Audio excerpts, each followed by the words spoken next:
to listen to the Lap Traffic Podcast. What is up, Lap Traffic Nation? Welcome to episode 202 of the Lap Traffic Podcast. I am your host, the Professor Brandon Crowd. Hope you all had a fantastic weekend. It was jam-packed over here, let me tell you. Friday night, the wife and I celebrated our 9-year wedding anniversary, along with a couple that, believe it or not, we actually met on our honeymoon in the pool bar of the hotel we stayed at in Aruba. And check this out. They now live like 10 minutes away from us. You want to talk about a small world? We've been friends ever since. Had a great time with them Friday night. This is how it was. Like the wife, vividly remember this. The wife and I are in the pool of the hotel hanging out. And I just remember somebody very loudly talking about the Detroit Tigers because the Detroit Tigers were playing in the playoffs. Yes, 9 years ago, they were that good. They were actually playing Andrew Cancian's team, the Detroit Yankees, the New York Yankees. I wish it was the Detroit Yankees because then we'd be in the playoffs, but not really. I'll take heat for that one. But anyway, so we went over, we talked, had a good time, hung out for the next couple days while we were there, and the rest is history. So that was very cool. And then Saturday, we also did a little get-together with some of Lindsay's college friends, their husbands' kids. They all were over, had a great time. Sunday was recovery day, that's for sure. Did not leave the couch, but to go to McDonald's and to answer the door for pizza. That is about it there. Fortunately, was able to watch the truck race Saturday afternoon. Had the Xfinity race on during the party, and Sunday was glued to the TV for that Cup race. My gosh, what an ending. And we'll definitely get to that here in just a minute. If you missed last week's show with Grant Enfinger and Todd Gilliland, make sure you go back and check that one out for sure. And you guys know that PETM and the Lap Traffic, we're always interacting on social media and all that good stuff. Two things. Number one, Jeff Striegel, who has made a bajillion appearances on the Lap Traffic Podcast, is going to be on the PETM podcast tonight. So you are definitely going to want to go and check that out for sure. And there's been some communication over the last hour or so about maybe a bonus show in the next week or so with Lap Traffic and PETM, breaking down the what sounds like is going to be historical changes to the NASCAR schedule that's going to get announced. So be on the lookout for that, because I think that could be a ton of fun. Have a little fun with that, without a doubt. All right, now, tonight, I'm so excited because it's kind of weird, actually, right? Striegel is going to be on PETM, and someone that's been on PETM a handful of times is making their first appearance on the Lap Traffic Podcast since CJ Woliver from Fox. So this is going to be a lot of fun. I'm excited about that. We're going to talk a whole slew of NASCAR stuff. Between the two of us, we'll recap Vegas, social media shout outs, got an idea for a Win It Wednesday giveaway that's going to come out tomorrow or today, depending on when you're listening to this. Neudorff will be back with the weather for Talladega, Lucky Dog Lap Down, and a first timer with Week High for Fantasy calling in with their picks later on in the show. Cannot wait. All right, let's get this thing rolling. All right, Lap Traffic Nation, joining me on the line, making his first appearance on the Lap Traffic Podcast. He is the Fox Sports social media producer for NASCAR. He has earned his PETM PhD, and he's a Kevin Harvick fan, so I know we are going to have a damn good time tonight. Welcome to the Lap Traffic Podcast, CJ Woliver. CJ, what's up, brother? How are you, man? Thank you so much for having me on. I've heard so many great things about you, and of course, I've heard the show. That's no question. But I'm pretty big friends with those PETM guys. We've been doing shows for quite a while. I feel like I'm kind of more of a rotating co-host now than just a guest. Like I've been on there so many times that and they always speak so highly of you, so I'm very, very honored to finally be on the show. Well, man, I all right, so there's so many things there. Like, one, I love PETM. Those guys are awesome. I've met you at the track with them. I think the first time was down at Atlanta a couple years ago. They are great guys. I absolutely love them. And yeah, this is like way overdue, I feel like, getting you on the show. So I'm excited. I'm honored to have you on the show, and I'm looking forward to having some fun here, man. You ready? Yeah, thank you so much. I've been looking forward to it since you asked, so I'm very excited. Hell yeah, man. Well, it's funny because I feel like I know you already because listening to you on the PETM for so many times. There's a lot of listener crossover and all that, which is great. But, Sherwin and I always tell everybody, we're two different podcasts that talk about the same topic, different delivery and all that, which is great. But that said, for some of the followers that maybe only listen to Lap Traffic or some new followers, give everyone a little background about yourself, man. What's the story? Yeah, so I grew up a NASCAR fan. That was just kind of our sport in my family. Like, my little brother, he played basketball, he played baseball, he played football, but we didn't really follow any professional sports passionately in my family other than NASCAR. My grandfather, my mom's dad was a Dale Earnhardt fan, and just kind of tying back to my brother playing sports, he was so much of a Dale Earnhardt fan that he passed that on to myself and my little brother. He never played a season that he didn't carry the 3 jersey. So it was very ingrained. That's awesome. In our childhoods. So I always loved that feeling of being at the racetrack. When I was 13 years old, I went to the 1999 Bristol night race for the first time. That was my first ever race at Bristol. I say 1998 sometimes, and I don't mean to do that. I think because that 1998 one was such a classic that I kind of get my dates mixed up. Sure. But, been to every Bristol race since then until, unfortunately, this year.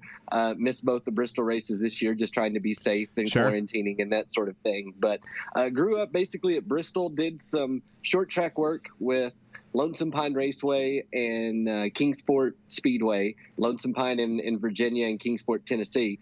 And so worked there. And then got married, and my wife said, "You need to move to Charlotte. Like, you're really good at this NASCAR stuff, and you need to try to get that to happen." I have my degrees in mass communications. I did a focus in radio and broadcasting. East Tennessee State University has an incredible broadcasting and media program, so I was lucky to come up through there.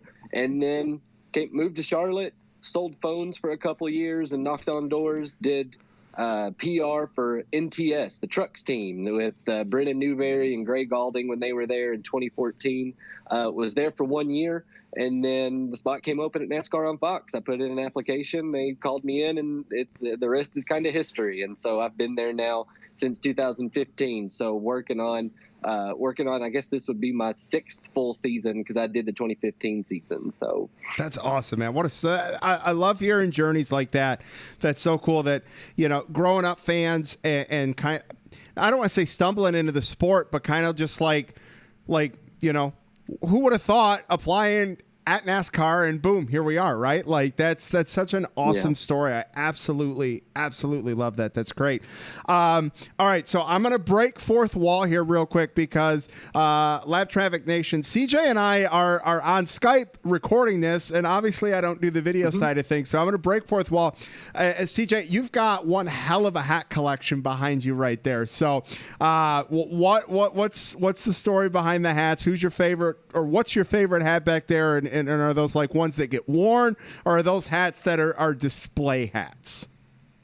The hats that are over the headboard in the back in my man cave office, whatever you would call this setup. It's basically the NASCAR room. That's Excellent. what everyone refers to it as.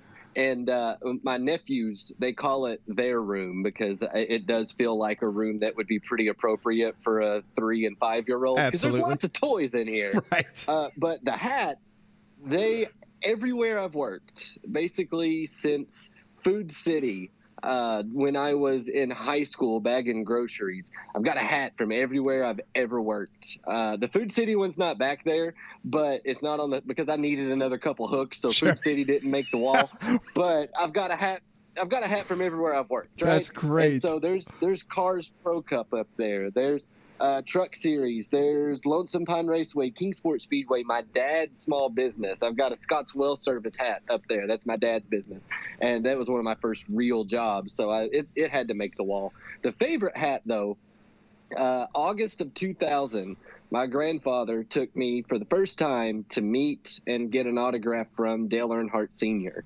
And so Dale Earnhardt and Richard Childress were signing autographs at a table at Bristol Motor Speedway, Food City Family Race Night. Food City's going to love this episode because they're getting so many name drops That's right now. great. But hey, sponsor Lap Traffic. I might have to tag them in a tweet now. That was my the first paycheck I ever earned in my life. Like, that was legit, that had taxes taken out of it, that sort of thing. I was the bag boy, and I swept and did the bread and milk. That was my first job. I was 15 working at Food City, man. So that's awesome. Yeah, they started out my my workforce career, I guess you could say. But my favorite hat back there is the shark tooth black and red Dale Earnhardt hat that's in the middle. It has Dale Earnhardt Sr. and Richard Childress's autograph on it, and it's very sentimental to me. Absolutely. I should have it in some sort of airtight plastic bag case thing, but I like having it out. I like being able to take it off the hook and show it to people and Absolutely. that sort of thing. Let them hold it. Yeah. None of those hats are worn. Like, none of those hats get put in rotation. I basically have the one hat that I'm wearing right now, the Fox NASCAR hat. It's a pretty sweet hat, by my the way. Everyday. Yes. Thank you. Yes. We did. This is a 2019 run of these hats that they made, and they were pit reporter hats. And so all the pit reporters were wearing them, and I asked when I went on the road a lot more for Hot Pass, I was like, I'm gonna need one of those hats, and so they hooked me up with one. I love it, man. It's fitted, got the NASCAR on Fox logo on the front, the Fox Sports logo on the back. Oh, it's fitted too? Oh, man, yes. Yeah, man. Oh, hell yes. Yes. This hat is everything I would want it to be. You know what I mean? Like, if it had a tiny little Hot Pass logo on it, it might be a little bit better, but right? Everything else, it is perfect the way I want. Oh, that's fantastic. I see. I cannot wear a hat if it is not fitted. Has to be a fitted hat. Yeah. I cannot do that Velcro snapback stuff. I like snapbacks just because they feel like they fit you better than a all size fits all hat. So I'll wear a snapback every now and then, but the fitted just looks so cool. Absolutely. And if you're in a situation where you got to turn it around, then that's even better. Yes. You know what I mean? Yes, sir.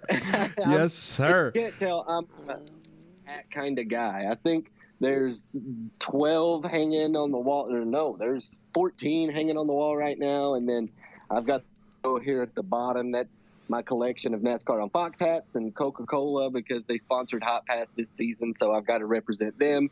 There's a process to my craziness for my NASCAR it's funny, run. like, you got to make the cut, right? Like, some die casts don't make the cut on the display. The hat's got to make the cut. I know exactly where you're coming from, 100%. All right, so I mentioned it at the start. You're Kevin Harvick guy.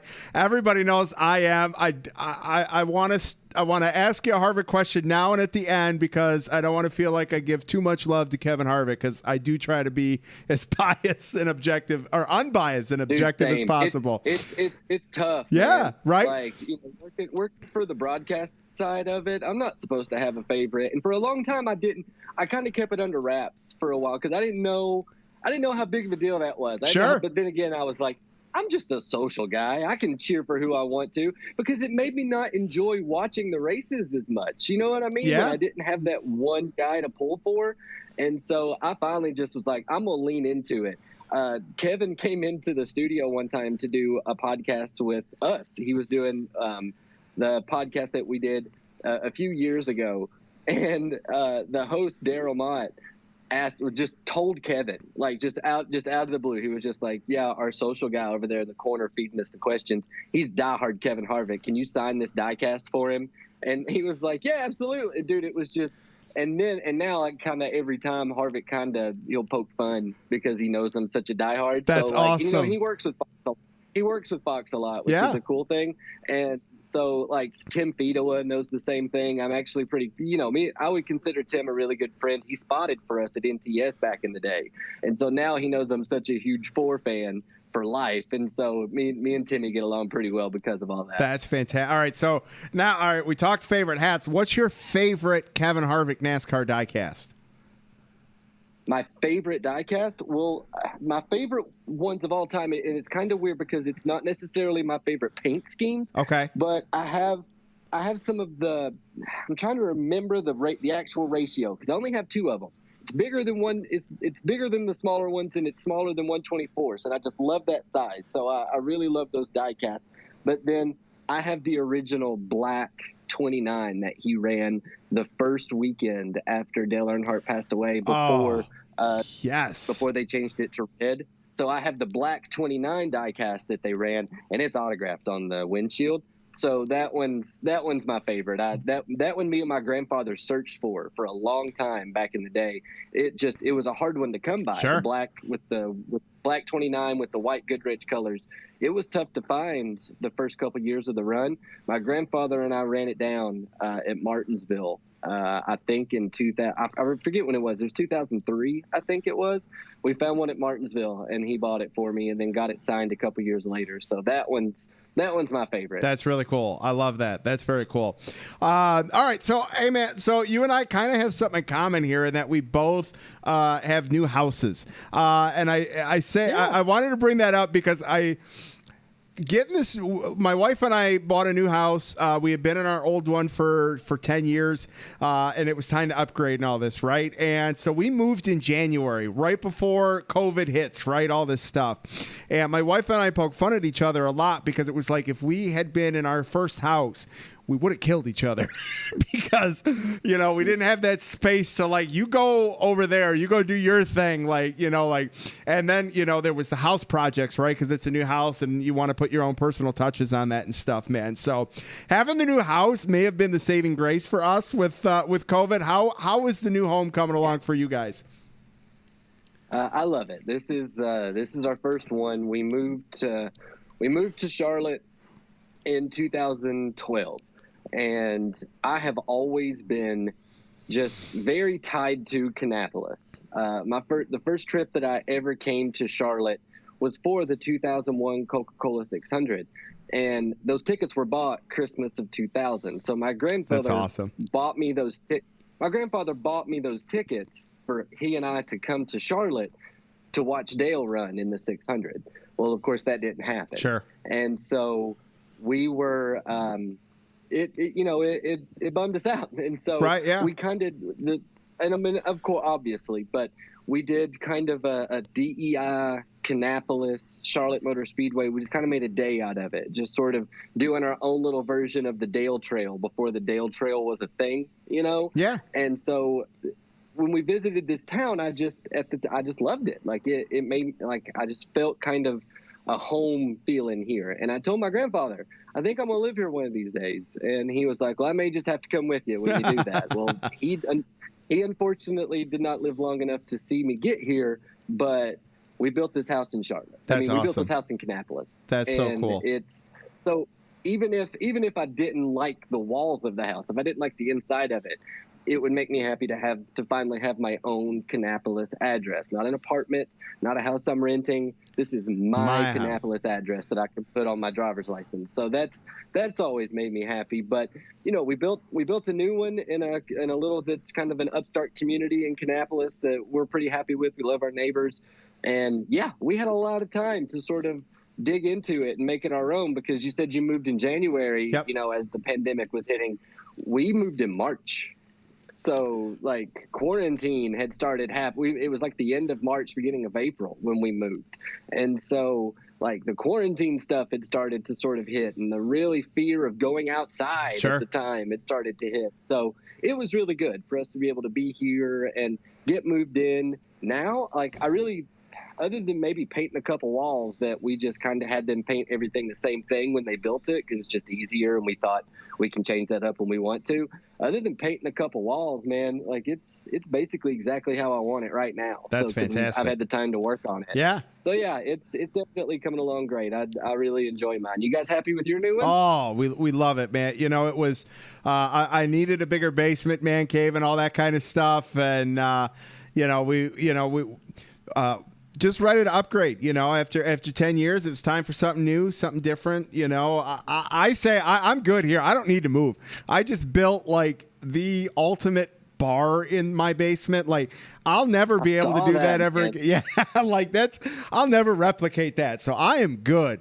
If there's ever kids, there's room for for them. The neighbors are great. Yeah. The neighborhood's great. I am Good. I am content. So yeah, no, we could not be more fortunate and happy to have, next chapter, so to speak, Well, I'm happy for you guys, Thank man. you. It Yeah, looks cool. same I for love you. the bar. Thank you. I saw that. Yes. That looks so cool, man. Thank you. All right, man. Let's talk about the gig. Like, how has the day-to-day changed prior to COVID to now? Like, what's the everyday look like for you? So we have the Charlotte studios. That's where NASCAR Race Up happens. That's where the NASCAR Trucks pre-race show still happens. And that was sort of my second home, that literally I'd go there on days off just because I enjoyed my cube that Sure. I had. Like, I had it kind of set up the same way as my NASCAR room here. And so I always just really liked being there. It has broken my heart to not have that office for the last few months, just because I really enjoy everyone that I work with. I enjoy being around them, and we work so well with each other. And us on the digital team, we bounce things off of each other so well, and we've continued to do that through Skype and Slack, and we stay in close communication. But it's not the same. And honestly, too, I had set up, like I talked about Coca-Cola sponsoring Hot Pass. We had planned on bringing Hot Pass coverage that had in previous years been pretty intermittent. Like, if I was at the track already for something else, we would do Hot Pass. And so it would work out. I'd do somewhere around 10 races a year, and we'd have Hot Pass coverage, and that was great. Well, Coke came on board and decided to be a part of the show this year. And so we had it on tap to do every Fox race with Hot Pass coverage. And so I went to Daytona and the full West Coast swing, and I haven't been to the track since. So COVID really changed that. Everything that I do as far as my work for NASCAR on Fox presently comes from where I'm sitting right now. I built a desk in here, and I surrounded myself with NASCAR stuff to kind of get me in the racing mood. I kind of have to be in a vibe to do the type of content that we do. Sure. Just I kind of have to surround myself with it. That's just how I'm most creative. But now I'm basically I guess I can call myself a stay-at-home dad. A dog's a kid, right? Absolutely. Like, so. All right. Hold on. All right. So I got to go complete left here, and then I want to get back to that. So I've got a golden retriever, and his name is Harvick. And he's 10 years old. Like, the wife said, you can name the dog whatever you want that's NASCAR related, because if we ever have a kid, it ain't going to be Harvick. So. Well, so here's the thing. Here's how I sold it. And I'm not even, this may be something that I'm revealing that I'm not even sure my wife knows about our dog. And we've had him for 8 years. Okay. So I may be breaking some news here that my wife didn't even know. But my dog's name is Indy, right? And so we got him in 2012 Brickyard 400 weekend. And I told my wife, like, it's Brickyard weekend. Why don't we name him Indy, right? That's great. Well, you know as well as I do that back in the day, Harvick had a German Shepherd named Indy. Yes. And that was why it was spelled differently. Harvick was Indee, mine's Indy. But he's Indy because I knew Harvick had an Indy. I love that, man. I love that. All right, now let's complete the turn. So Hot Pass. You were looking to go to you did the West Coast and all that kind of stuff, and you talk about having to be in kind of like a Zen kind of space to be able to do the content. And I could imagine, because I know, I got to 6 races last year, which was a dream come true for me. It was the most I'd ever gotten to in terms of different tracks and all that kind of stuff. And the content that I was able to put out there from being in the garage, being in the media center and all that is so much different than just sitting and just doing normal stuff when I'm not there. So for someone that their main job is to be able to do that, I could totally imagine how that's got to be difficult when you're not walking through the garage, taking the picture and talking to somebody to caption that picture, put that out there, and to walk through and do Hot Pass Live. Man, that's got to be rough. It was very sad. Yeah. And so it's breaking my heart till right now. But I've got to say, I am so fortunate and so thankful to be able to work for a company that not only was just like, hey guys, we got to work at home for a little while and we'll get back to the office when it's safe, right? Yeah. So they took that precaution very, very quickly. Sure. We had gotten the don't come into the office, just work from home note before the Atlanta race was even canceled. Okay. So, I mean, that was when the Atlanta race was called. God, that was so weird. That's so weird. That's when I knew, like, Yeah. okay, this is a big deal. Like, there's something that was really, to me, the first thing of, okay, this is bad. Like, there's something going on here. And so, but not only have I been fortunate to be able to just go to work and be here at the house and do everything I need to do with the new house, everything, I never really questioned my spot with NASCAR on Fox. I never thought, like, how's this going to shake out? Because so many people have been in that situation to where the pandemic has affected their industry so much that they have lost their jobs. And so I feel it's almost a kind of survivor's guilt that I feel like it was so easy. Just come home, start working. Nothing really changed as far as my employment process goes. Now, the content, that's kind of a different story. Because, yeah, I was the guy at the track that was always trying to shoot the cool stuff and take the extra behind-the-scenes pictures of the crashes and talk to drivers. Like at the Daytona 500, we had Corey LaJoie he basically hosted Hot Pass, right? Like Corey took the Hot Pass mic and walked around in the garage and was talking to his buddies. And like he interviewed 3 or 4 different people, and it was cool, right? We don't get to do that now, but I'm not the only social guy on the NASCAR on Fox side, like that works specifically in the NASCAR side. I work with a guy named Josh that he's always done stuff remotely as far as covering races. That's just how he worked previously. Sure. He's not as interested about being at the track as I am because he's like, no, he's more into the content. He's more into how are our engagement numbers and that sort of thing. And so we made a very good team. I wanted to be traveling. I wanted to be on the road. I wanted to be at the track. He has kids and wants to be able to be creative and make cool content, but doesn't necessarily want to be away from home all the time. So he travels with us to the Daytona 500. The rest of the time, it's me on the road. Sure. So I kind of followed his lead on how he creates stuff from a distance. And we've really we've cranked out a lot of great stuff. Just me sitting here and him sitting at his office at home.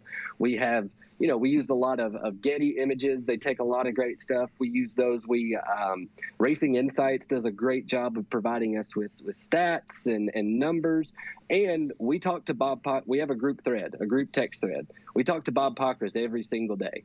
And so that is a very big help as far as trying to stay plugged in to what's going on in the sport, because even from a distance from his home in New York City, Bob is still very, very plugged in. Yes. And so we've been able to pull from all our resources and make sure that we're still providing that coverage that we always have. It's just a little bit different now as far as the behind the scenes stuff. But that would have kind of went away at this point in the season anyway, with our friends at NBC taking over. So it's, we definitely made it work. And hopefully by the time we get to 2021, stuff can pick back up where it was. Maybe I can just pick up after Phoenix next year and just I just had a year gap in the full season. Yes. So we'll see. I'm with you. I love that, man, for sure.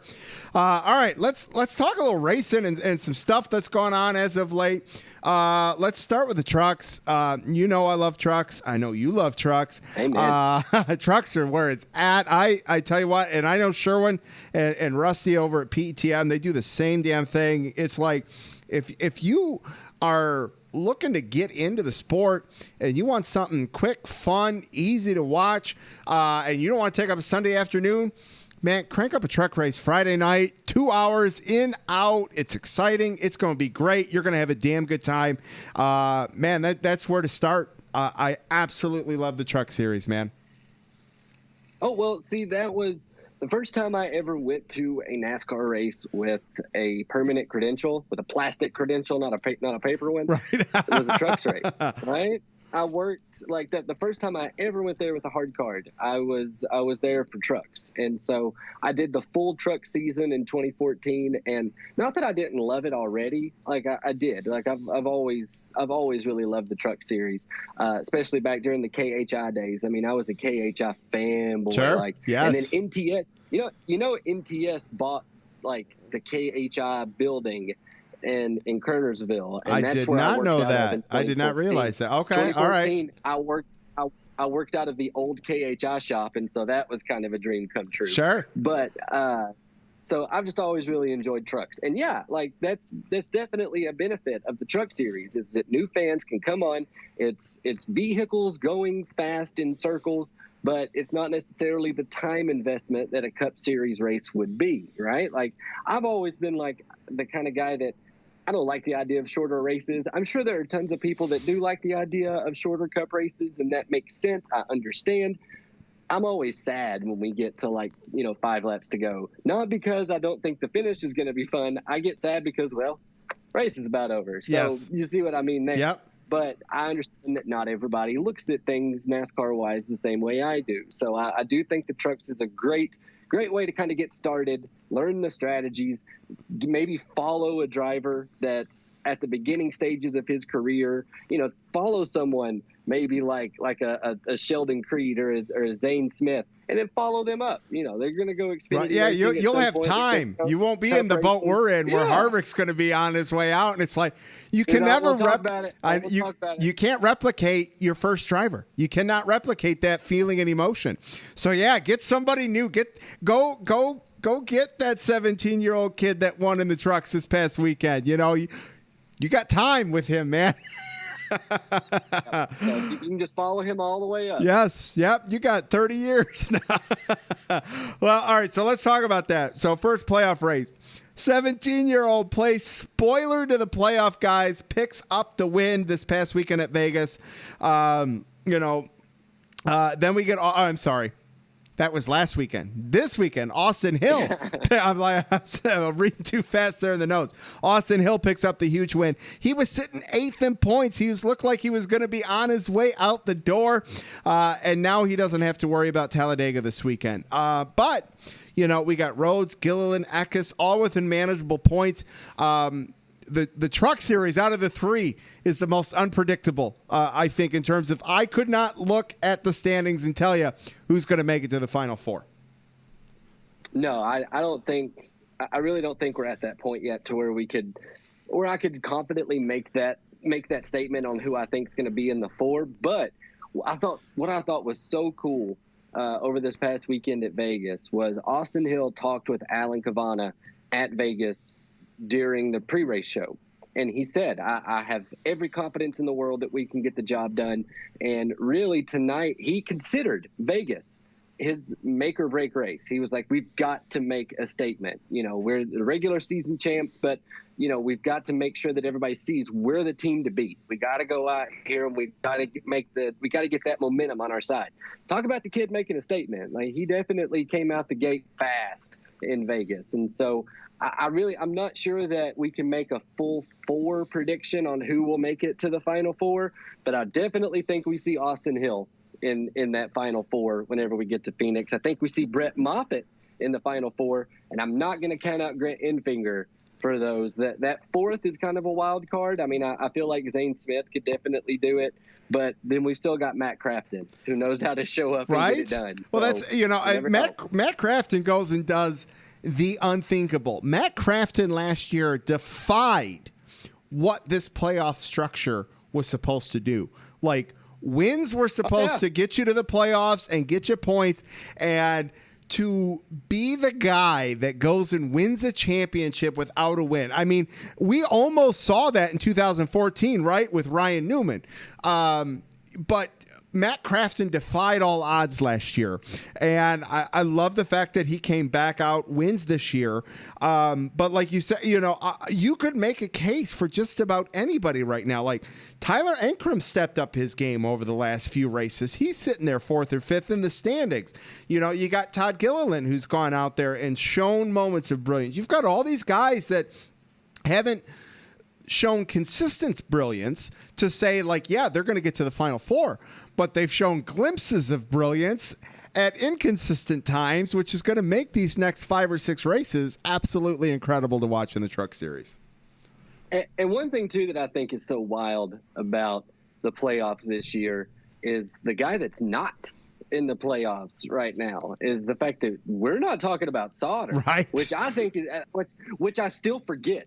like when I look at, and I'm like, oh man, I forgot to put Sauter in my. Wait, Sauter's not in it. Like, I still have to keep convincing myself that Sauter's not in the playoffs. So that's why. That is, to me. it is absolutely crazy. And so when I talk about the trucks, I always talk about who's able to go out there and take advantage of situations.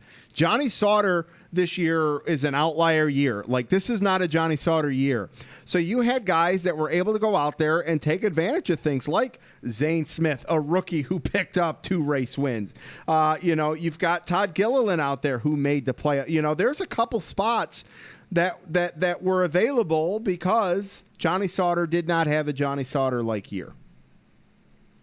Yeah. So it's still, I think, it's got to be so frustrating for Sauter, but I like being able to see different names in the playoffs too. That keeps it interesting, and sure. So I definitely think we've got a really cool road to run down as we make our way to Phoenix for this Trucks Championship. It's always on It's on FS1. Trucks stay on Fox all season. So yes, make sure you watch it. Absolutely.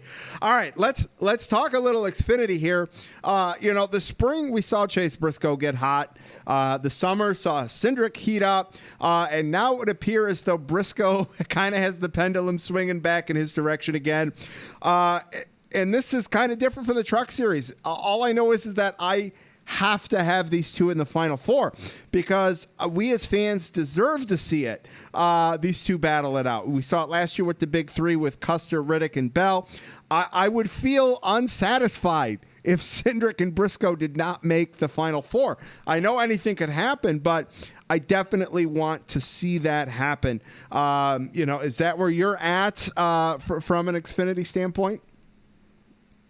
Oh yeah, for sure. I mean, I not that crazy things can't happen. We just talked about Matt Crafton last season. So you never know how these playoff systems are going to work out sometimes. And that's part of the magic of the playoffs. But I really would feel okay if someone said, I need you to make a yes or no bet. And the yes is Chase Briscoe or Austin Cindric win the championship, or no, they don't win the championship. I mean, I'm going to take the positive on that bet every time right now, for sure. Yeah, yes, that's one of those. You know what? Normally the field is a pretty lucrative bet, but not on that one. Yeah, it's not there. Nope, it's not there. Not there. I am with you. Do I think Noah Gragson or Justin Allgaier could show up and make it happen? I do, but I don't think if they continue to perform the way they have all the way up until Phoenix, they are not going to be a match for Briscoe or Cindric. Now, do they have a chance to gain some of that momentum, to get something right in order to make a run at those two guys? I do think so. But I think we will know whether or not they are a legitimate challenge by the time the haulers roll in Arizona. Absolutely, I'm with you. You mentioned Allgaier there, and I think I mentioned this last week or the week before on the show. Last year, it was the big three that everybody talked about, and it kind of felt like the fourth place guy at Homestead last year. It almost felt like a participation trophy. Like, all right, hey, we need a fourth spot. Who is it? Oh, okay, it's Justin Allgaier. This year is a different year for Justin Allgaier, in my opinion. Like, he's won. He's made a little bit stronger of an impact statement to where, like you said, yeah, I could buy into if the Final Four comes down to it. Like, I'd have an easier time maybe looking at that bet than I would have last year with that Final Four. So, and I like that aspect. We all know Justin Allgaier is a fantastic driver. He's a winning driver. He can be dominant. And there are times where I'm like, man, why aren't we talking about Justin Allgaier a lot more? But I'm glad he's been up in the conversation towards the end of the summer stretch here. Absolutely. And I think really one thing too that I look to sort of shake things up in the standings. Right now, Ross Chastain is below the cut line in the round of 12. And when I look at the trucks, I don't feel confident enough. And really, even when I look at the Cup Series standings, I don't feel confident enough to say I think someone can move above that cutoff line. I think it's going to stay the way it is. I honestly do. I know that means Kyle Busch falls out. He's just not had the year that he's needed so far in 2020. But staying with Xfinity, I do think Ross Chastain manages to stay above that cut line. before the end of the round of 12. I think we see him for at least one more round. I wouldn't put him out to be one of those guys. I mean, Kaulig's been so strong this year. It's pretty wild to me that the highest running Kaulig car right now is 5th with Justin Haley. But I think Kaulig will bounce back. They've been really strong. Chris Rice and those guys can make it happen. Ross will make it to the next round. I absolutely love Kaulig racing. I've had all of those guys on the show. It's funny. I talk about loving a narrative, and Kaulig racing just is the perfect narrative. It's just, yep. It's the picture perfect example of doing things the right way. And I love the organization, how they've built it. I love AJ Allmendinger coming in and kind of being like that leader to those guys, which is great. I am blown away that Ross Chastain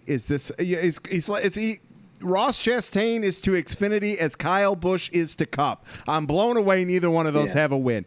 Like it's just mind boggling to me, you know? It is what? No, you said you've had Kaulig guys on. Have you had Chris Rice on the show yet? I have not. Chris Rice is fun. Now. Hey, listen, man. If you want to hook me up with a guy's number or something like that, I'm all about that after this thing. I have to do that. And then whenever you do have him on, you got to go back and listen to my impression because it's real good. Chris Rice is fun. I love it. I love it. And again, Chris Rice was my first competition director at MTS back in the day, so I love those guys over at Kaulig too. That's great. I go back with absolutely love it, and so it's great. Yes, I love it. All right, let's move over to Cup, and before I get to the Cup race, the ending of the Cup race, because that's obviously the exciting part and where it was all at. I want to talk about Kyle Busch and Joey Logano. Obviously, those two, not the best of friends. They both had some interesting words for each other in terms of their press conferences the week leading up to this week at Las Vegas. And those two get into a little tussle on the track this past weekend. I know I know from a storyline perspective, we always look to kind of maybe build things up a little bit bigger than what they are. Kyle Busch, obviously, he flat out said he didn't think he was going to make it to the next round.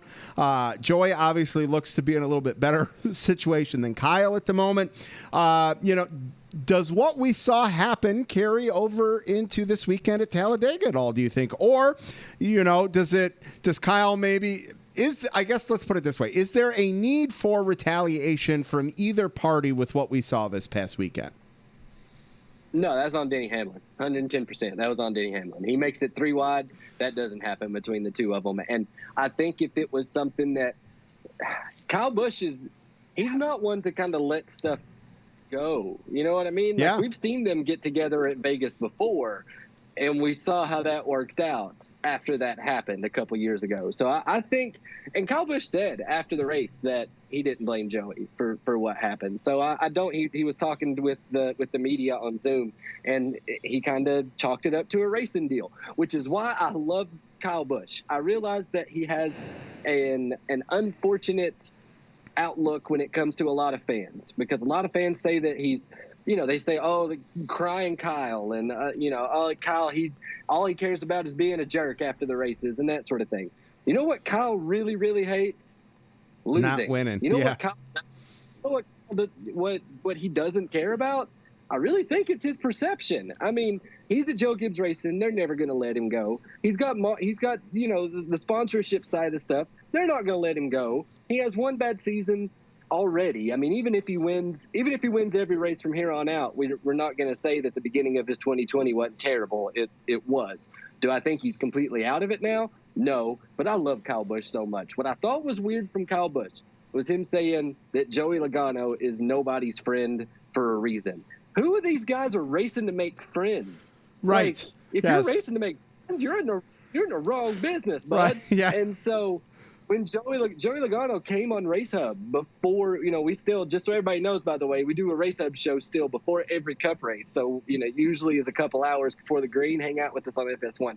But Joey Logano said on Race Hub Sunday before the race, like, I'm not out here to make friends. Like, I'm out here to win races. And Joey does that, and Kyle does that. So, no, I think it's fine. I mean, Joey Logano versus Kyle Busch is kind of a tale as old as time. I mean, really, Kyle Busch versus Penske is kind of a tale as old as time. That's so true story. That's fine. Yes. But I think, Kyle Busch is trying so hard right now to just salvage his season. Yep. He doesn't need a beef. Fair enough. He doesn't need to make it any harder on himself than he already is. So no, I think we see Kyle Busch he just needs to win. Now, Yep. if it comes down to last lap and he's on Joey and he can hit and he can get into him, move him up a little bit, yeah, then we can say, oh, that came back, and we'll blow Yes, that of up. course, Like, oh, of that's course. Do I think halfway through the race they're going to be running with each other and Kyle's going to move him up on purpose just to hurt him? No. He's too focused on trying to get to the front. He needs to win a race. I'm with I love how you said that. I think you put that in a great little bow right there in terms of Kyle Busch needs to worry about salvaging his season and not worry about anybody else right now. If this is a typical Kyle Busch year, maybe it's a different story. I said it last week on the show that I still wouldn't be surprised. Kyle Busch goes on a tear, picks up 9 wins in a row. Win out this year, carry into next year a little bit. I wouldn't be stunned if that happens. And on the same token, I said, you see all the social media stuff just like I do. Like you said, crybaby Kyle, whatever it is, and all that.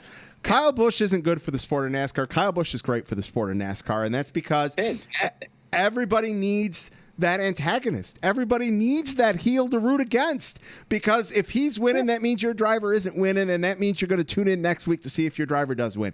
And that is damn good for the sport. And when Kyle Busch does leave this sport, it's going to hurt. It's going to hit. And I hope there's somebody coming up through the ranks just like him, man. That's for sure. I always say, what's Star Wars without Darth Vader? Nobody. That is NASCAR without Kyle Busch. Right? Absolutely. Now, I don't think he's that bad a guy.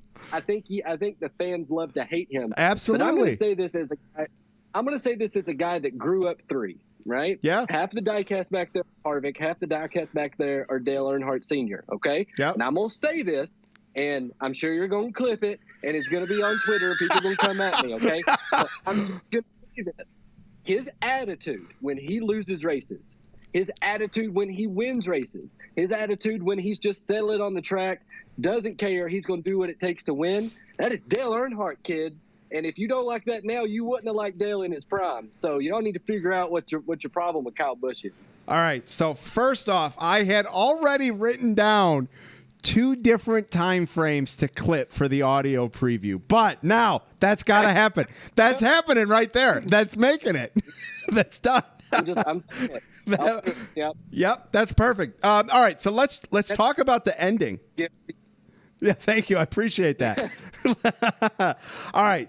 So here, unique ending to the race. We don't see it too often, where the green flag is out there. We've got green flag pit stops. We got guys stretching the yellow. We got a guy on pit road. Like, every curveball that could have happened for a late race caution happened, and we got that. Now, I'm not going to say Kurt is going to get to the Final Four, but if he doesn't win last night, I would bank him being out probably this round.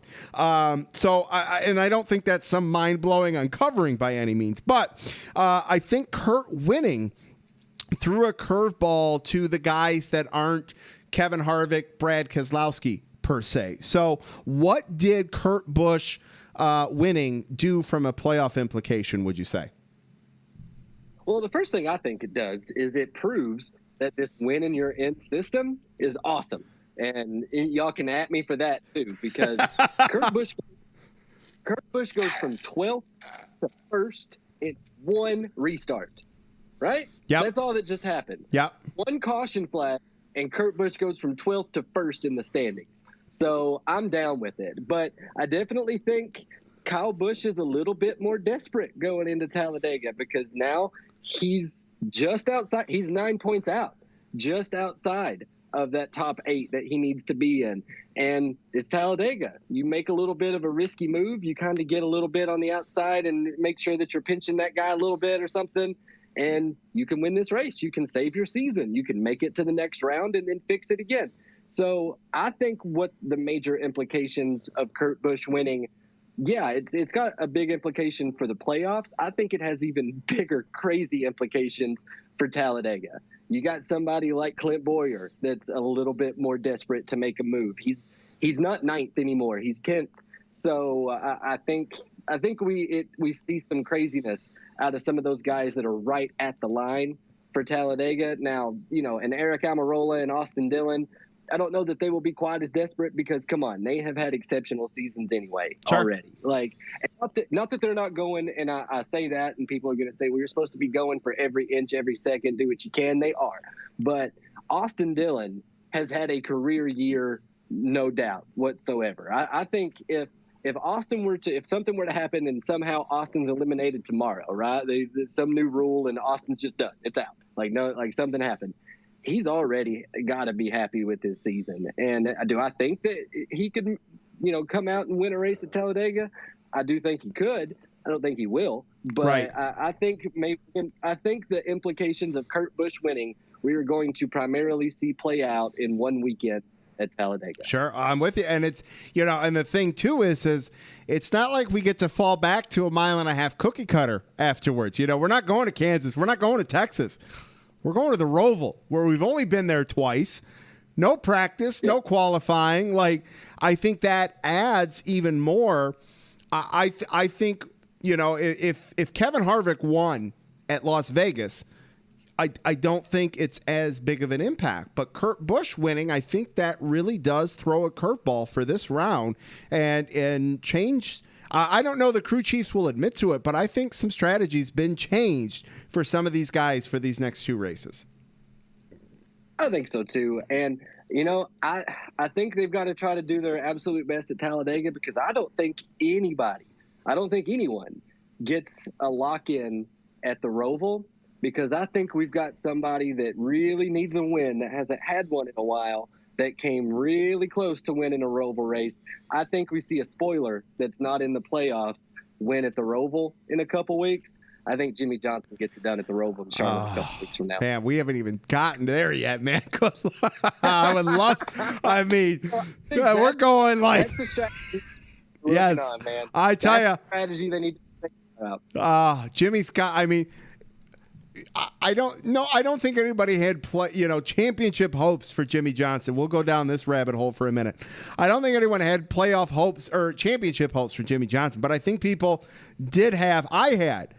You want to see Jimmy Johnson win a race his last year. To think that one of the greatest all-time 7-time champion to have the winless streak that he has, to end his career, it just doesn't feel right. To not have the fan send off like he should have had.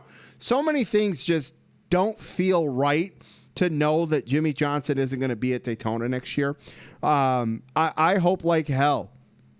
He could go out and play spoiler this week. If he does it at the Roval, I think that would be cooler. But man, Jimmy Johnson's got to win a race. Yeah, I really think the Roval's his best shot to do it. But also something that I think about when we talk about Jimmy Johnson is Richard Petty's final race was Jeff Gordon's first race, right? Yep. And when Richard Petty stopped winning championships, Dale Earnhardt started winning championships. When Dale Earnhardt started going downhill, Jeff Gordon showed up and started winning stuff. Jimmy Johnson's going downhill right now. And if the pattern continues, we've got someone in the field right now that if they win the championship this year, previous stats would indicate that, or if they even just do well this year, a real young guy in the sport, they're going to go on to maybe be the next great, the next legend, the next Jimmy Johnson that we're talking about. I think they're already in the field. I don't know who it is, right? But that's how it always plays out. When the greatest steps down, the new one shows up, and I wonder who it is. I absolutely love that. That's fantastic. All right, I want to get your take on this. I said at the beginning of the year that Chevy was going to get to the Final Four because HMS wasn't going to not let it happen, missing 3 of the last 4, whatever it may be. I assumed at the beginning of the year it might be Chase. But now we got to add Kurt Busch to the talk. Bowman is heating back up at the right time. We still have Chase. Who knows? Like you said, Austin Dillon, maybe not likely, but still has the potential to go out and win this weekend at Talladega and square himself back up there. Does Chevy make the Final Four? Yeah, I think so. I'm gonna leave it at that. You knew what you beat me to the follow-up. You beat me to the follow-up. I think Chevy makes the Final Four, and I think they make it with Chase Elliott. I have to agree with you. I got to agree with you there. All right. I got two more for you. I want to circle back to Kevin Harvick for a minute. And then just because some news broke earlier today about the schedule, I think we got to throw one in about the schedule. So Kevin Harvick, nine wins through 30 races. He battled a tight race car this past weekend, which surprised me, but I have to think there's the potential for two more wins out there in Texas and Phoenix for him. So potential to hit double-digit wins, which hasn't happened since Jimmy Johnson. It's funny, you just mentioned Jimmy Johnson, on his way out for, unfortunately, Harvick's not a spring chicken, so it's not going to be him that's going to be out there, But in terms of what we're witnessing from a history perspective and the format that we're, Jimmy's gone out there. He's won it in all conditions. He's won a championship under the old school points format. He's won it under the playoff format we had a few years ago. He's won it under the new format. Just an unbelievable racer. And here we have Kevin Harvick going out there who could potentially be the first guy since Jimmy to get double-digit wins. Where are you at with Kevin Harvick's year this year? I think for sure he has at least one more win coming. And there for a while, and I would say still, he has keys to Phoenix. So that should tell you who my championship pick is, because as we stand right now, Kevin could almost stay at the house and make it to the round of four. So I think he's got at least one more win in him. So I do think that we see, I do think that we see a championship from Kevin. I think we see 10 wins from Kevin, but I don't know about Texas. I know he's got wins at Texas. It just seems like right now, I don't think they're taking too many chances for races that they don't absolutely have to win. And not that, again, talking about drivers need to be going and getting every inch they can get every single lap. And I think they're doing that for sure. But also they don't need to be taking any silly chances right now. Yeah, I'm with you. And I think they're just they're putting all of their chickens in the Phoenix basket, because they could almost just they could basically points their way in to the round of 8 right now. Yep. He's 61 points above the cutoff line after one race in the round of 12. So I think he could basically just points his way through, focus on Phoenix, get this championship, prove that the first one wasn't a fluke. I think the only thing I'm going to say for sure I think we see happen is Harvick winning at Phoenix. I'm with you there, man. I'm not going to argue that at all. All right. Well, I'll leave it at that. All right, let's wrap it up. Let's wrap it up with the schedule here. Expectation is schedule's coming out tomorrow or today, depending on when you're listening to this, with some major shakeup and changes. It's been announced Chicago isn't going to be in there. Kansas isn't going to be in there. There's talk of Bristol dirt race. I got two questions for you. Number one, what do you think about what we already know is going to be coming out? And if you had CJ's I get one Christmas wish, one wish from the genie. If you could move a race, add a race, what would be your ultimate for the schedule? I tell you, I'd really like to see the Cup Series go to Lonesome Pine Raceway. I don't think it's going to happen. So that would make me happy. It's not. That track can't handle a Cup race. It can handle some late models and some pure fours real well, but maybe even Kingsport. But I think so. In 2000, it was 2000 or 2001. My uncle and I went to a dirt race at Bristol Motor Speedway. And it was great. Okay. It was, of course, it wasn't Cup cars. Yeah. It was, it was World of, we saw Outlaw World cars of Outlaws. on dirt. Yeah. Yeah. And yeah, we saw Outlaws on dirt out now. I was sitting in the press box with my uncle. And so some of the people that we were passing that were lucky enough to be sitting in the stands and be a part of it, I was a tiny little kid. I think my uncle was kind of like, I don't want to get him hit in the face with a mud ball because his mom won't ever let me bring him again. But, these people that were leaving that Bristol race with the World of Outlaws on dirt were filthy, man. It was a mess. Now, I think they learned a lot I think they're going to have to make some changes to the. They're going to have to make some changes to the fence. They're going to have to make some changes to the wall to make it a little bit of an easier experience for fans to see some dirt racing at Bristol. And with but that would be my Christmas list, is if we get to see some dirt racing at Bristol. I've seen it in person. It was awesome. I mean, I've seen Eldora in person, which is awesome. So I can only imagine what Bristol would be like, right? Like, so I'm on board for that. I think that'd be cool. But and it's funny you say that in terms of like the fans and all that. Like, who knows the implications of Bristol or a COVID down the road, right? So maybe we just like monster truck it and put like some tarp up on the first, 50 rows and then space everybody out. Maybe that might help that there a little bit. That definitely would help it. But if I know a lot of fans are like me, man. I used to go to the race, like when I'd go and sit in the stands and wasn't working, like, dude, I'd be decked out. I mean, I'd always like new hat, new bright white Kevin Harvick Goodrich T-shirt and stuff, man. Sunday best, baby. I don't Sunday know if best. Like NASCAR fans aren't as used to dirt as just dirt fans are. You know what I mean? Yeah. So that is one thing we're going to have to try to figure out. Not that they can't handle it. NASCAR fans are some tough birds, so I get that. But we're going to have to figure that part out of it if we go dirt racing at Bristol. I absolutely love it. Fantastic. All right, CJ, where can everybody follow you, Fox, all that good stuff? Well, all of the stuff that myself and my friends on the digital team putting together, of course, at NASCAR on Fox, blue check mark across the board. And on Twitter, I'm at CJ Woliver. And I know that sounds like it's got about 4 O's in it, but it's just one. It's Oliver with a W. So you can follow me there. And I posted I probably posted my most successful tweet of all time yesterday. And it was just because I was driving around in my car and realized I had 5 masks in my car currently right now. And so I just, when I got to the store, I tweeted, how many masks y'all got in your car right now? Because I'm at 5. Dude, it blew up. I've got people like 0 because I'm not a sheep, because they're real like, oh, okay, buddy. And then like people like, I've got 9 because I got kids. Like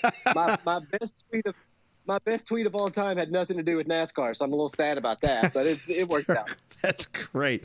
CJ, hold on the line 1 minute. Lap Traffic Nation, huge thanks to CJ from Fox for calling tonight. CJ, enjoy the rest of the season. Stay safe, stay healthy, and this is definitely happening again, that's for sure. Had a lot of fun, buddy. Thank you so much for having me. Hashtag for the win. Yes. Oh, Lap Traffic Nation. Wow. Man, that was so much fun. I'm telling you what, I'm just going to plant the seed right there that y'all know the end of the year awards are around the corner. And man, CJ is going to be a contender for interview of the year. I'm just telling you, CJ might be getting some Lap Traffic hardware before this thing's all said and done. That's for sure. Oh, man, that was so much fun. Absolutely enjoyed that. Man, that was so much fun. All right. So, hour 2 minutes in, I'm going to skip the rest of the stuff that I had from a race perspective, because I know I've done some long ones and I've promised some people some shorter ones. So I am going to leave it at that. From a coverage perspective, I think we hit all 3 series. Maybe didn't get as deep into the races per se, but we gave you a lot there. And I am going to just move right into some Lap Traffic social media. All right, everybody, make sure you check out the website, thelaptrafficpodcast.com. Like on Facebook, The Lap Traffic Podcast. YouTube, The Lap Traffic Podcast. And, of course, Instagram and Twitter at Lap Traffic PC. Subscribe, download. You can listen all over the place. You name it, you can find it. Hell, you can even tell Alexa to play the Lap Traffic Podcast, and she will. That's how easy it is to find the show. The giveaways, about 60 to go from giving away a rear quarter panel off Eric Almirola's car.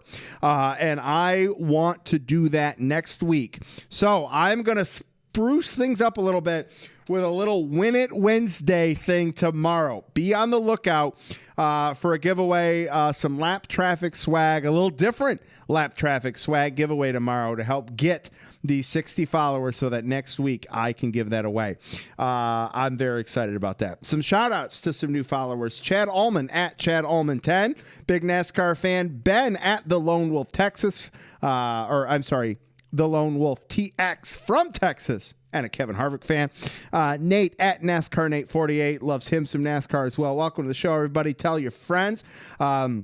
I've sent out so many stickers and koozies as of late. It's absolutely awesome. I've got a little extra surplus because normally I plan on just handing them out willy-nilly at some races, and that obviously didn't happen this year. So I am happy to be sending them out. If you want some stickers and a free koozie, just go to the website, fill out the contact page with your name and address, and I will send one out to you for free. All right.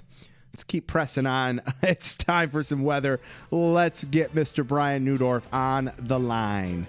All right, Lap Traffic Nation, joining me on the line. You can follow him on Twitter at NASCAR_WXMAN, along with Aaron Studwell, keeping us up to date on all the weather shenanigans.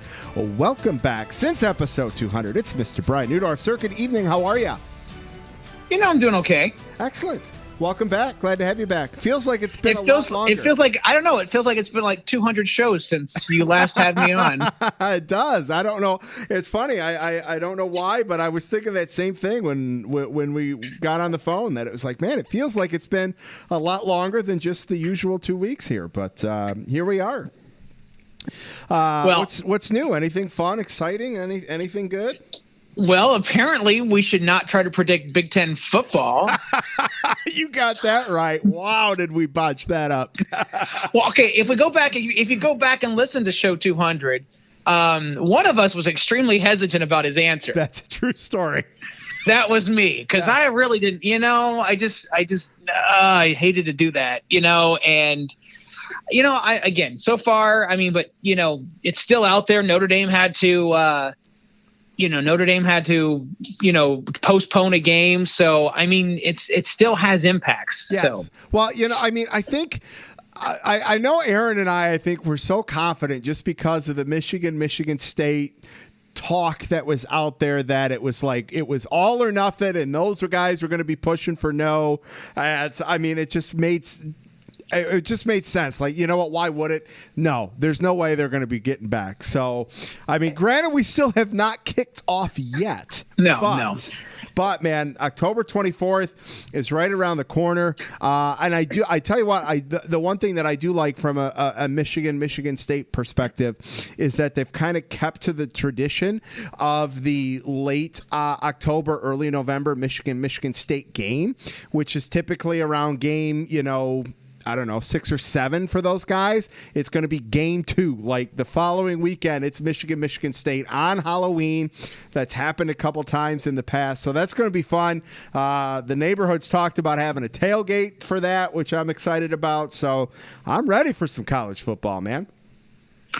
Well, I am too. And as I look at the Purdue Big Ten schedule, conveniently, there's not an Ohio State or Michigan on there. So I feel pretty good. Now, the one thing, Ohio State's got to feel pretty good because they don't have to face Purdue, and we got Rondale Moore back.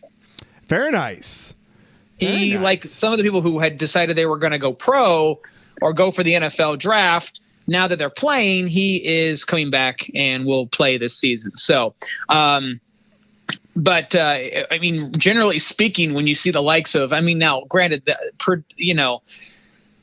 basically it's Iowa, Illinois, Wisconsin. That's a tough one. Northwestern, Rutgers, Minnesota, Nebraska, and Indiana. That's who Purdue plays. Outside of Wisconsin, that sounds like a cakewalk schedule there, but who knows, right? A little bit. Who knows? Obviously, who knows? But I feel better because, in the most Purdue play ever, when you lose your starting wide receiver and quarterback in the same play, that was literally the most Purdue play ever. So, I'm excited. I know this is a NASCAR show, and we started bogging down. Listen, I tell you what, it's so funny because somebody gave me like an iTunes rating of, I thought this was a NASCAR podcast, not football. I'm like, what the hell, dude? 90 minutes and 5 minutes are devoted to a topic outside of NASCAR. Like, come on, man. Like, there's so much crossover between NASCAR and football. Like, come on. I think so, but there are. I'm not that fan, so I cannot understand. I've always liked auto racing, but the ball and stick sports have always trumped higher than NASCAR. Oh, and sure, I will, that. and in no offense to the NASCAR Nate world out there, I'm not the Major League Baseball weatherman or the NFL weather. Actually, I do have NFL_WXMAN. I actually do have that Twitter account. Do you? I did for a brief moment when I was doing NFL weather forecast for SB Nation, but that has since not happened. So it sits there. But I do have it. Let's bring it back. Come on. I don't have the time. I barely have the time to do NASCAR weather, let alone that one. I actually realized I didn't post because it was Vegas. There was nothing going on, so I didn't post anything. Yeah. That's how bad I was this week. Well, it's like I even just completely skipped a week. I mean, it's Vegas. I mean, I could have done the forecast hot, dry. Except for that one time where it was. Except for that one time, I'll say. So I have my real quick Vegas story, and we will get to the Talladega forecast. Yeah. So the one time that I had like the nasty wind and the rain come through, I mean that was probably maybe 4 years ago. In March, I think it was. Yes. I maybe 4. Anyway, I'm outside trying to broadcast the weather because I'm like doing my job, and my buddy's trying to reach me who came with me to the race, and he's like, Dale Jr.'s here. And I missed Dale Jr. in the Dale Jr. came in and visited with the media, and I was outside covering the weather. So that's a bummer, man. Oh, that's crazy. All right. Well, speaking of Talladega, how are we looking for this weekend? Like Vegas, except not hot. Okay. Well, hey, that's all right. Sunshine. Great. I mean, okay, so I'm just going to say, I'm going to give, because it is so early in the week and I have to stick with my normal traditional aspects, I'm going to basically say we've got a 90% chance of racing. I just don't go the full 100 this far out. It's just the general guidelines. But if you hear me say 90 on this podcast, we're leaning really. Yeah. There's that 10% where I'm just covering my ass. Okay. That's the 10% CYA. Nothing wrong with that at all. Nothing wrong with that. I can totally get behind that. It is Tuesday. It's not even like we're talking about a Friday race. We're talking Saturday. We're 5 days away. Saturday and Sunday. So both days, temperatures there, mid 70s. I mean, it's freaking perfect. Fall. Yes. Oh man, I tell you what, last weekend it was like balls hot up here. This weekend, like Sunday, it was beautiful. Monday. See, first of all, as I've always tried to remind you, you chose to live there. Well, I mean, I was born here. I just never escaped. As my teenage kids would say, that's a you problem. Okay. Right. Yes. Yeah. That is a me problem. But no, it's like 57 and drizzly like the last 2 days. Like it was just boom. Here's the switch. We're gonna flip it. We're gonna go from 80 and sunny to 57 and drizzle and rain and cold and nasty. Like I'm sitting down here in the basement in sweatpants and a hoodie. Come on, that's not right yet. I'm not ready. All right, Belichick. Do you have your sleeves? It's the question. That's the question. Well, all right. So that's funny you say that because. So funny you say that because yes, I have the sleeves, but anybody that knows me that if I've got a long sleeve dress shirt, if I've got a hoodie, if I've got a sweater, I have my sleeves pushed up above that. Okay, I do that. I do that too, up to the elbow. I do that too. I don't even start like it's not like I start with them down. It goes on, they go up, and they don't go down. Like I'd say, well, I with long sleeve shirts in the winter, I'll wear them. But if I'm horrible. I mean, like I'll put on a sweater. It's a cold day, but if I don't have the coat over, like if I get ready to go out, the sleeves come back down. But you want to know how bad I am? Here's how bad I am with dress shirts. I will keep them rolled when I take them off, wash them, and if they come out of the washer still rolled up, I hang dry them that way so that I don't have to re-roll them the next time I put it on. I'm wearing a work dress shirt right now, and my sleeves are rolled up. Okay, so. I love it. Now, when I was on television, no. In fact, I was a big fan of cufflinks. Yeah, that's good. One star. I thought this was about sports, not talking about hoodies and long sleeves. I'm gonna give it 5 stars for just the fact that it wasn't about something. How's that sound? I love it. Absolutely love it. 5 stars because you don't talk about NASCAR. That would be great. Wait till somebody sees that review. I know. that's really good. And then I'll make another account. Then I'll go to another account and give it 1 and go, how the hell did this make it to past 200? Oh, that'd be funny. I love that. By the way, if anybody ever wants to end this podcast, just get his wife to just tell him to stop, and that would be it. Oh man, that would be brutal. That would be brutal. I tell you what, I don't know if it's I think it's a double-edged sword for Lindsay, because it's like she loves it. She loves how excited I get about it. She loves seeing how this thing has grown. But on the same side, she probably would, like she flat out says she loves the off season because she gets her husband back for a little bit.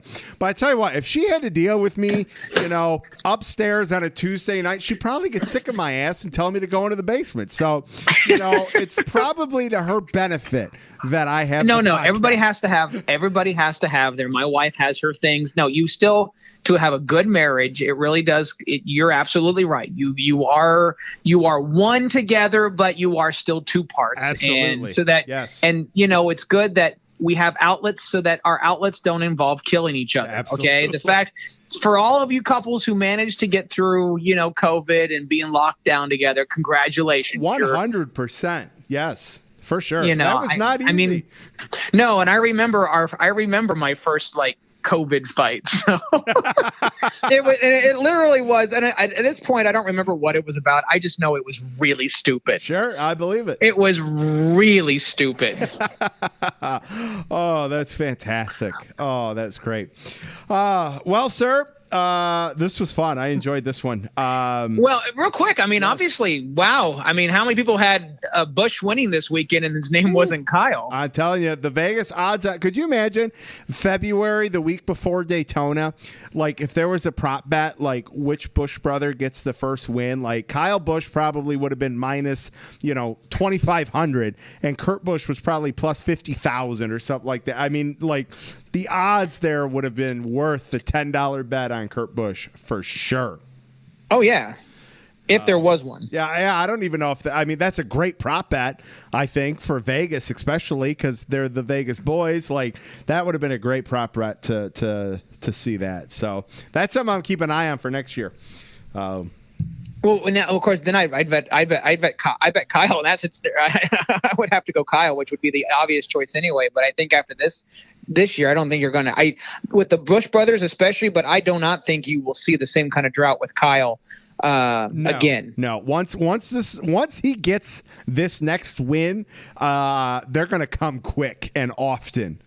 Yeah, watch out. Once the floodgates open, that guy, those kind of guys, I've always said, and there have been other times where I've looked at real quick, I know you have to go, but I do like talking. I like talking about the Busch brothers because the one thing I've always just been in awe about, there are people who can drive a car, but those two are racers, and there's a difference. There's an absolute difference.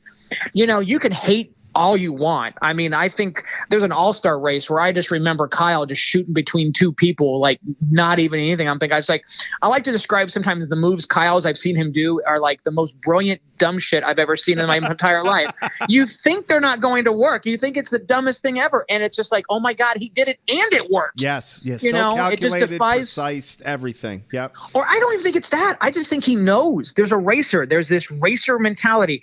There's an IndyCar driver that came to NASCAR, and I'm trying not to say anything. Okay, fine. Danica. I'm going to put myself on here. No, I think she was great as for the sport. It was good to see her get in there. Okay, absolutely. Don't the doors, the barriers. Don't get me wrong, but she was never. She could drive a car. Yes. But she wasn't a racer. There was an IndyCar race. I don't remember even where it was, but she was down low, getting ready to. She had the speed. She had the run. She had the inside, and things got dicey. And then I just watched her back off. Yeah. And I'm just thinking that's something. The Busch brothers, screw it. They're not. That's the difference. And if you're a Danica fan, that's great. And if it got young women into the sport, awesome. I'm just saying there was a different mentality. Sure. So please take that's what I mean. And I think she's not I just used her because I have a visual example of that. But I see it out there. I think sometimes there are guys who are just really good race car drivers. Yep. And then there are the racers. Sure. Earnhardt was a racer. Harvick is a racer. These guys have this mentality and stuff like that. No, I'm with you. I feel you 100% there, sir. Oh. Cool. So I just wanted to make it clear. Yes. I'm trying. I was never a huge Danica fan, I think there's a lot more women out there who are racers, who are better, maybe even deserving of a ride in the big series, but sadly may never get it. So that's a downside. Absolutely. No, I'm with you there. All right, man. Well, this was fun. Everybody make sure you follow Brian on Twitter at NASCAR_WXMAN. And you can also give Aaron, I guess. Right? At Race Weather. Sir, no, I should be nice. He'll now hear this and come back at me like, what the hell are you talking about? Well, sir, great catching up with you. Good catching up with you. And all the best to you. Enjoy. Good luck to maybe Michigan will finally, maybe Harbaugh will finally beat Ohio State. Who knows? Hey, Braum has a better record against Ohio That's State. true. That's true. Thanks for that rub in there. And I'm a Purdue fan. I have to get my digs in whenever I can. Okay. Yes. I don't have much except in football, at least. Basketball, I have plenty, but in football, they don't come very often. No, I'm with you. And I mean, I am happy. We don't have to play you or Ohio State. So yes. All right, man. We'll catch you in a couple weeks. Sounds good. All right, we'll see ya. Oh, always great to catch up with Mr. Neudorff there. But all right, it is time for this week's Lucky Dog Lapdown Picks. You guys know the drill. And don't forget, I feel like I haven't mentioned this in a while. At the end of the year, there's going to be a show dedicated to recapping the Lucky Dog Lapdown Picks. It's on an Excel spreadsheet. The tally is going on year-round. So we'll hit that towards the end of the season there. But my Lucky Dog, got to be Kurt Busch. My Lapdown is going to Kevin Harvick. Just not a typical Las Vegas race for him, that's for sure. All right. Let's get to your tweeted responses. Scott at 1985 Wagner's Xfinity Lucky Dog is JRM, a 2-3-4-7 finish. Finally got all four consistent. Lap down Kyle Weatherman for leading the weird part break of the year category. How the hell does that happen? I'm with you there. And Scott's Lucky Dog for the Cup Series. Kurt Busch, without a doubt, loved the hometown guy getting the win. Lap down Austin Dillon. Been on such a strong start as of late, and the belt fairy wasn't too kind. That is for sure. Jess at Iowa NASCAR fans Lucky Dog. Kurt Busch. Sometimes it's better to just be lucky. Lap down Matty D. The first one was so close but so far away. Rowdy at the Rowdy Dragons Lucky Dog. Kurt Busch wins his hometown track with a little lady luck and a little skill. Lap down that poor checkered flag. That's funny. I like that. That's a good one. Jeff at JBev1789's a Lucky Dog. Kurt Busch with a clutch win. Wow. Lap down Matty D. Not really, simply because I woke my neighbors up screaming go low for Bowman with that Hamlin push, but Matty was blocking that run wherever he went. And Roger at ROJODI's Lucky Dog. Kurt and Matt McCall with the call. Lap down chase for the late restart. Mishigosh. And I didn't know that was how you spell that. I'm glad I know that now. By Ryan Newman. And bonus Lucky Dog, us the fans, that was a good 1.5 mile race. Absolutely. All right. That's your tweeted responses. Let's get to the calls on the Wave Around Hotline. Hi, Brandon. It's Matt at Camper News Net. With the Cup race tonight at Vegas, oh my goodness, what an incredible finish at the end. With that, it changed everything with that green-white checkered finish at the end. It was incredible, incredible finish. And, I thought that, Matty D, of course, Matt Benedetto, was very close. And I thought maybe it could have been a possibility. He could have had that win in the bank. I really think he was very close to getting his first career NASCAR Cup Series win tonight, and that proves the point that I honestly think that, with Matt Benedetto, I think he's going to find some Cup ride next year. I think it's going to be some top team is going to see the performance he's having, and maybe he might be still in the 21 for all we know next year. We're going to have to see, but I think he's going to get a ride next year based on performance he had tonight, and he's had some great performances this year, if I have to be honest. So anyway, nonetheless, my lucky dogs for this weekend, I'm going to have two. First one is to Kurt Busch. His finally winning at his home track for the first time. it was great to see that. I absolutely loved it. And, congratulations to Kurt. And that clinches his berth to the round of 8 for the NASCAR playoffs. So I'm very happy for Kurt Busch. And, it's definitely finally a great thing to see the Kurt Busch won his first track for the first time. And my other lucky dog is going to go to Matty D. As I mentioned, second place finish, but he was so close, but yet so far. But I think his first win in the NASCAR Cup Series is very close, if I had to be very honest. And my lap down is going to go to the fans not being able to be there at Vegas tonight to see that incredible finish.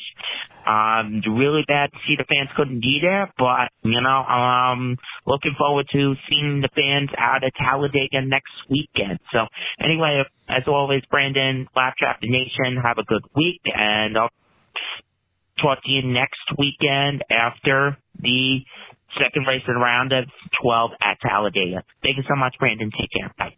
Oh, Matt, thank you so much for calling in. Appreciate you. Your lucky dogs are spot on, right? Like Kurt Busch, really changed the complexity of the playoffs with that win. Because I think a lot of people probably would have had him in that next exit, right? Like, all right, what have you done for me lately? There hasn't been anything there to suggest that Kurt was going to make it to the next round, in my opinion. And boom, he goes out and gets a win. So guess what? He's moving to the next round. And so that definitely changes the complexity for sure with everybody. And Matt D, I'm with you. I think he's close each year. It feels like he's closer and closer. I think the unfortunate part for Matt DiBenedetto is that he's had to jump teams every year for the last few years. So by the time you get in that rhythm and all, it might be too late in the year. Now we're seeing him click. He made the playoffs for the first time in his career. I absolutely would love to see Matt DiBenedetto back in the 21 next year, mainly because he's already done all that. So now they can just focus on going out there and racing. They don't have to worry about getting used to new crew chiefs, spotters, team member, all that. It's there. It's in place. Now we go out and race for the second year. I think he would have a great sophomore year in the 21. So I really, really hope that happens. All right, let's get to the next call on the Wave Around Hotline. Hey, Brandon, it's Kathleen at KHI Fan. I absolutely love that we're still seeing rather unpredictable winners in trucks. We're not seeing the same people win over and over like Xfinity and Cup. And for that series, I think it really is anyone's championship to grab. We've got Talladega coming up, and that could really shake things up for all the series, but especially in the trucks. I think that the ill-timed cautions late in the race on Sunday sure shook things up and set up for an interesting run for the checkers. And I wasn't mad about that. It would have been really great if Matty D could have pulled it off, but I was really, really happy that Kurt got it. It was such an emotional win for him, and it was very cool to see. And he actually gets my lucky dog this week, not only because of the win, but really because of his post-race celebration over Vegas in a freaking helicopter. That looked so cool with all the lights at night. It just looked amazing, and you could tell how happy he was. And my lap down this week has got to go to the 3 team. They had been flying high in their run for the championship, but the reality fairy conked them in the head pretty hard with their parts failure, and then their over-the-wall guy going over the wall head first certainly didn't help them either. So I think their feet are back on the ground after this week. That's all I've got for now. I'm really looking forward to Talladega. We're going to either see a lot of shakeups going on, or it really could be a rather tame race. You just never know, and that's what's going to make it fun to watch. Talk to you later. Bye. Oh, Kathleen, thank you for calling in. Appreciate you, as always. All right, couple things to hit on there, and I'm going to start with Austin Dillon. He's made the playoffs before, always been a first-round exit, right? I'm going to use the analogy here with Austin Dillon in terms of, and I think I used it last week too on the show, in terms of that, first-year team or a young team making the playoffs without any veteran guys that have been in the playoffs. And it's who can rise to the occasion and who doesn't.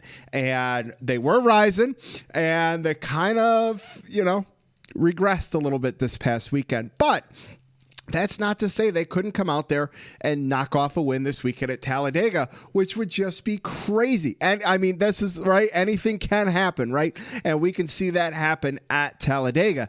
And you want to talk about, I talked about it a couple minutes ago with Matt's call in terms of Kurt really throwing, a curveball there with his win this past weekend. Could you imagine Austin Dillon wins the second race of the second round here in the playoffs?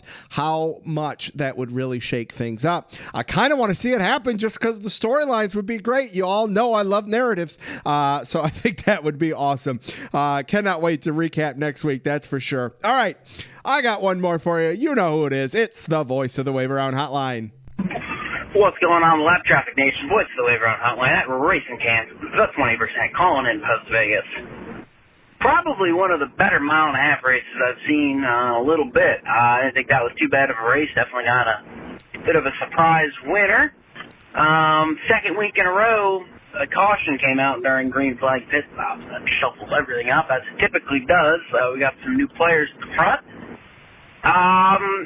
Definitely, like I said, unexpected winner. That's always fun. Congrats to Kurt Busch, man. That is so cool to see him win at his home track.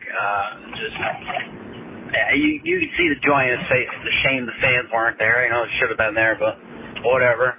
So Kurt's the easy lucky dog of the race. I got a lot of lap downs this week. One of them is the Texas Longhorn defense. They suck. Giving up 56 points. Now it looks like a Red Raider basketball versus Longhorn basketball, but they suck. Lap down, going out to dinner with my better half's family. Missed the race for that. I had to watch on DVR. That's a lap down. Ryan Newman's a lap down. He's a schmuck. Drop an anchor as usual, and I got his one fan. I think it's his only fan in my mentions, because doesn't follow me, but likes to tweet at me for whatever reason. Whatever, he's got a thing for me. And what else did I put as a lap? Talladega's next week. That's a lap down in I had a lot of lap downs this week. I guess I'm just angry. You got to get my problems out on the Lap Traffic podcast. Hope everyone enjoyed Vegas as much as I did. Talladega's probably going to be an ish show, as it usually is, and go Yankees in the playoffs.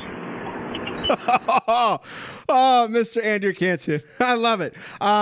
Here's the thing. If Andrew Cansian was that triggered and heated after Vegas with some lap downs, I cannot wait for next week's call. Next week's call is going to be off the chart. I cannot wait for that.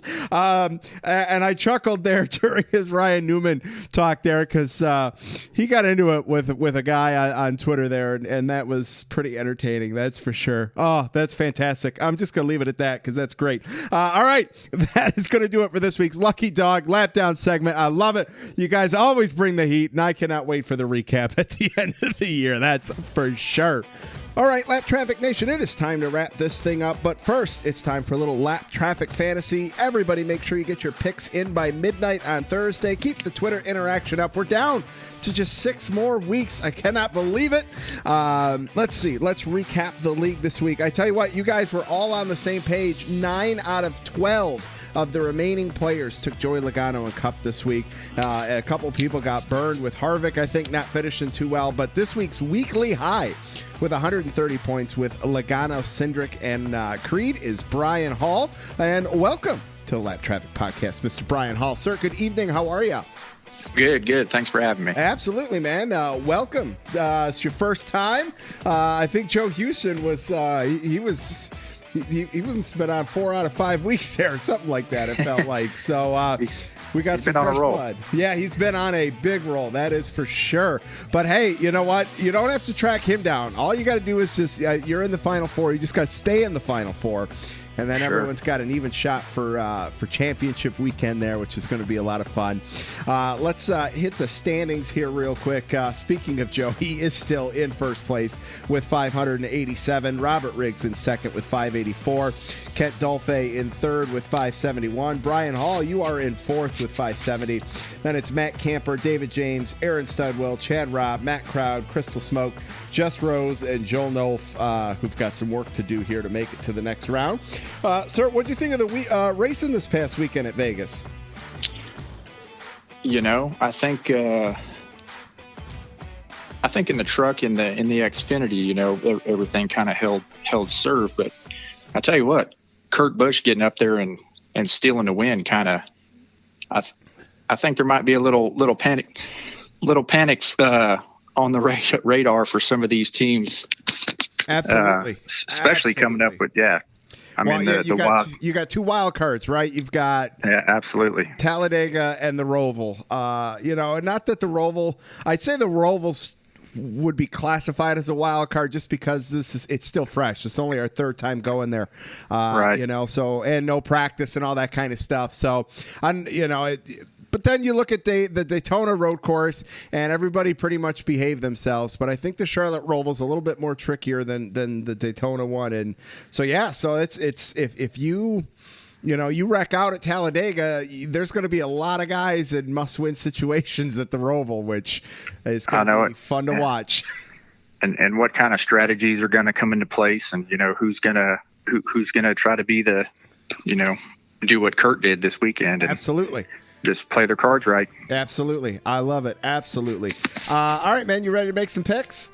Let's do it. All right, Lap Traffic Fantasy players, we are headed to Dega, baby, where it has been the Ford show as of late. Ford having won 9 of the last 10 races, with Chase picking up that lone Chevy win there last year.